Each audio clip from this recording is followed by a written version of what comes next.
అండి ఎర్రవకే ప్రాసెస్ కూడా చూద్దాం. లాస్ట్ టైం నా ఛానల్లో ఉంది కానీ స్టార్ట్ నుంచి చూపించమని అడిగారు అందరూని, అందుకని చెప్పి స్టార్ట్ నుంచి చూపిస్తున్నాను. చూడండి, అందరూ ఫాలో అవ్వండి. ఎర్రవకాయకి కేజీ కారం కొలత.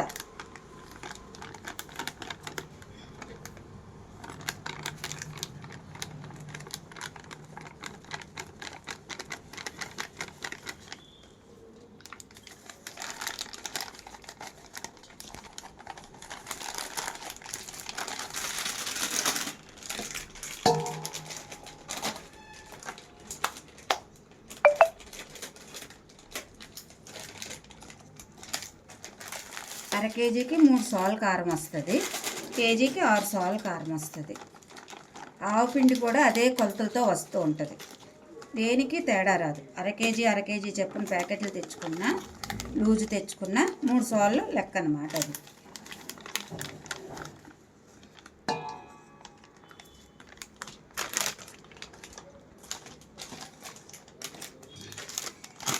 ఆవు పిండి 6 సార్లు కారం వేసాను, 6 సార్లు ఆవు పిండి వేస్తున్నానండి.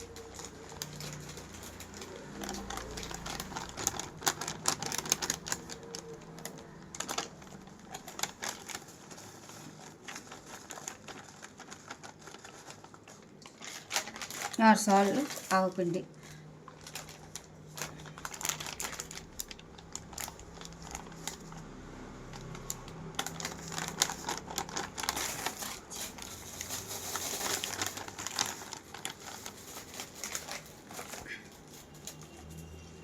ఆరు సార్లు ఆవు పిండి వేసానండి.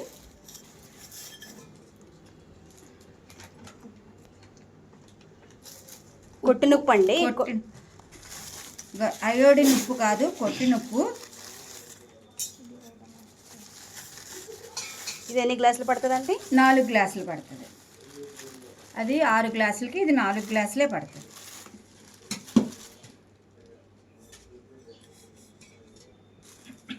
ఉప్పు ఎక్కువ పట్టదు,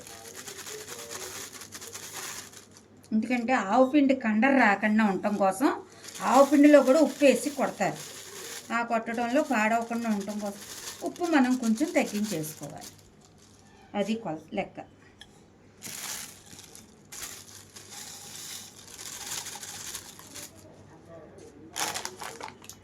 ఇది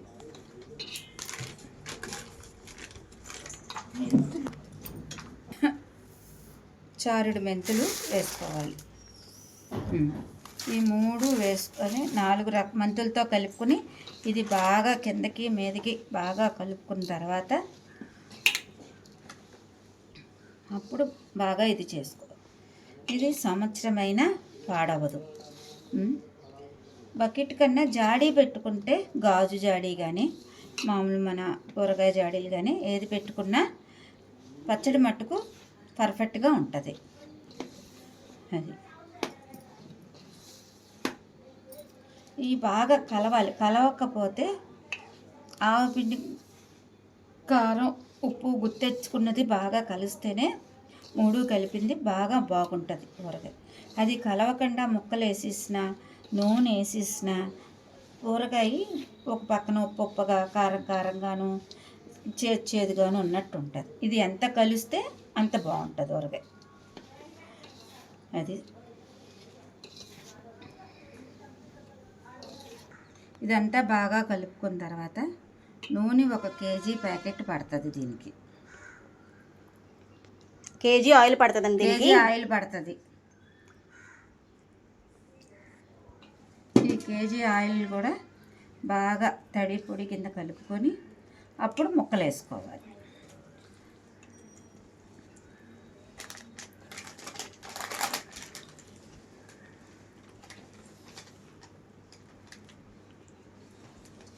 ఎంత బాగా కలుపుకుంటే అంత బాగా వస్తుంది పచ్చడి, అంత బాగుంటుంది.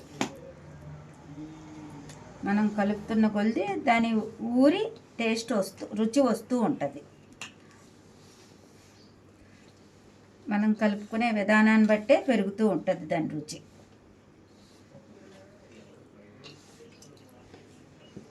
ఇలా కలుపుకోవాలి బాగా. తడి పొడిగా కలుపుకొని ఇలా డబ్బాలో అడుగున కొంచెం ఆయిల్ వేసుకుని ఇలా కొంచెం కారం వేసి అప్పుడు ముక్కలు కలిపింది వేసుకోవాలి.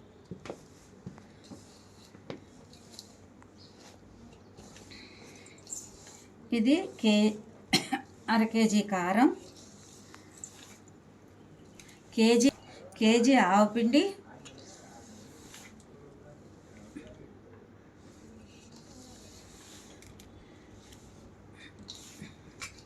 కేజీ కారానికి 6 సాల్ట్ కారం వస్తుంది. కేజీ ఆవపిండికి 6 సాల్ట్ ఉప్పు వస్తుంది, 6 సాల్ట్ ఆవపిండి వస్తుంది. ఉప్పు మట్టుకు అంత తగ్గించి వేసుకుంటాం. అర కేజీకి 4 సార్లు వేస్తాం, కేజీకి 6 సార్లకి 4 సార్లు ఉప్పు వేస్తాం. ఎంత తగ్గించి వేసుకుంటే అంత బాగుంటుంది. తర్వాత మనం కలుపుకున్నప్పుడు 3వ రోజున ఏమైనా తేడా ఉంటే చూసుకోవచ్చు. అంతేగాని ముందే ఉప్పు ఎక్కువ వేసేసుకుంటే ఇది అవుతుంది. ముక్కలు వేసుకుందామండి. చూడండి, ముక్కలు వేసిన తర్వాత ఎన్ని ముక్కలు పడతాయంటే 30 కాయలమ్మ, 30 కాయలు ముక్కలు పడతాయి.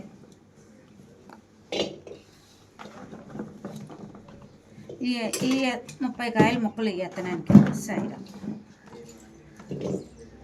ఇలా కలుపుకుంటూ వేసుకుంటూ ఉండాలి.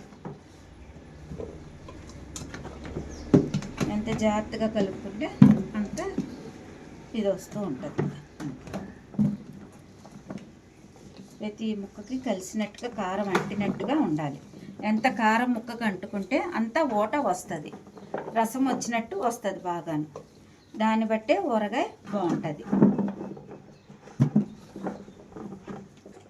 30 కాయల మిశ్రమం ఇంత అయిందండి. దానికి పైన కేజీ నూనె ముందు కలిపినప్పుడు మిగిలిన నూనె పైన ఇలా వేసేసుకోవాలి. అలా వేసుకున్న తర్వాత చక్కగా దిగుతుంది. 3వ రోజున ఇంకొక అర కేజీ నూనె పడుతుంది. ఫస్ట్ కలిపినప్పుడు 1 కేజీ నూనెతోనే అవుతుంది. 3వ రోజు కలిపినప్పుడు ఇంకొక అర కేజీ నూనె పడుతుంది. వెల్లుల్లిపాయలు వేసుకుని ఒక 5వ రోజు మళ్ళీ 2వ కలుపుకున్న తర్వాత ఒక అరగంట ఎండపర చూపించుకుంటే చక్కగా ఉంటుంది ఊరగాయ. బాగా చల్లారాక మూత పెట్టుకోవాలి. పెట్టుకుని ఏ గుడ్డ అయినా తాడుతో కట్టుకుంటే ఊరగాయ ఏమీ పాడవదు. సంవత్సరం పాటు చక్కగా ఎర్రగా ఉంటుంది. కొట్టిన కారమైనా పెట్టుకోవచ్చు, 3 మ్యాంగోస్ అయినా పెట్టుకోవచ్చు, ఏ కారమైనా పెట్టుకోవచ్చు.